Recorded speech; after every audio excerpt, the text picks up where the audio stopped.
Assalamualaikum warahmatullahi wabarakatuh. Hai murid-murid, bersua kita kembali dalam mata pelajaran Bahasa Melayu untuk tahun 3. Istimewanya pada hari ini, anda akan bersama-sama dengan rakan anda, iaitu Alvin, yang akan menemani saya untuk sama-sama kita belajar. Tajuk kita pada hari ini ialah ayat seruan dan juga ayat perintah. Okey, fokus utama kita adalah 5.3.1, iaitu memahami dan membina ayat mengikut konteks. Yang pertama, ayat seruan, dan yang kedua, ayat perintah.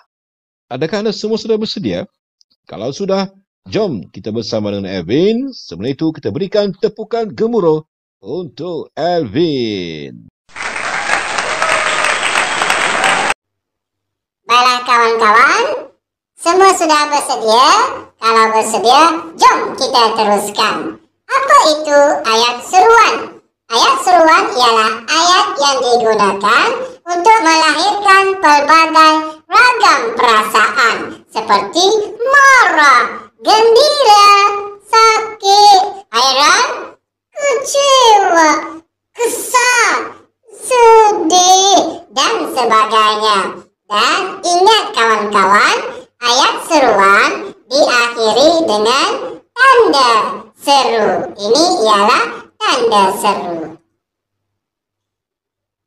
Apa pula kata seru? Ini dia adalah kata seru yang perlu kita belajar pada hari ini. Yang pertama, wah. Kedua, amboi. Ketiga, keempat, nah. Kelima, syabas. Keenam, cheese. Ketujuh, aduh. Ke-8, oh.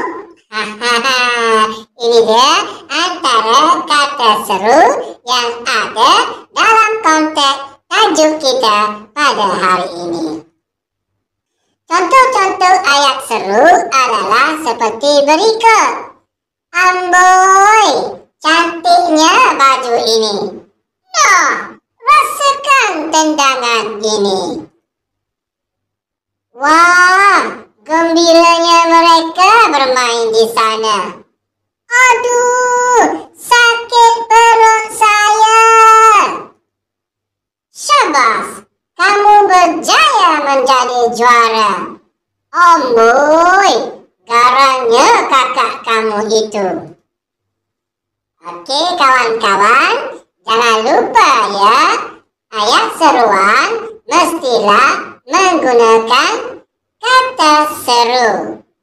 Nah, amboi, wah, aduh, syabas, dan sebagainya.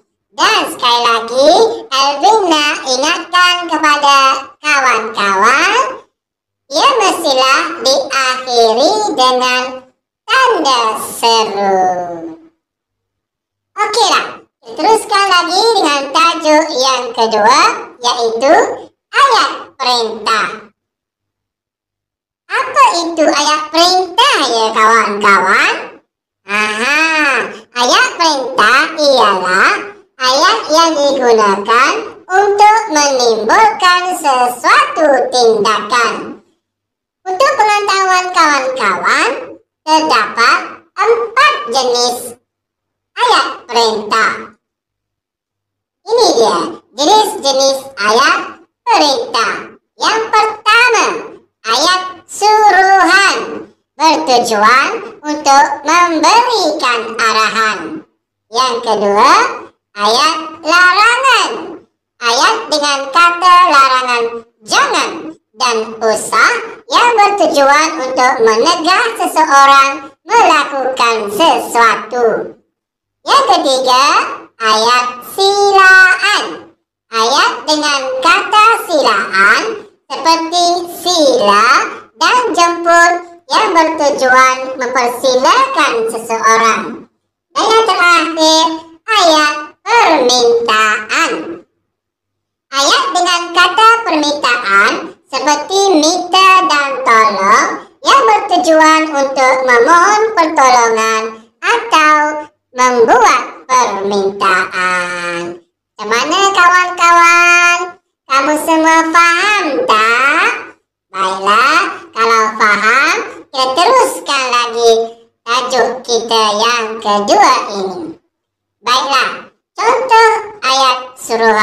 Apa tadi ayat suruhan?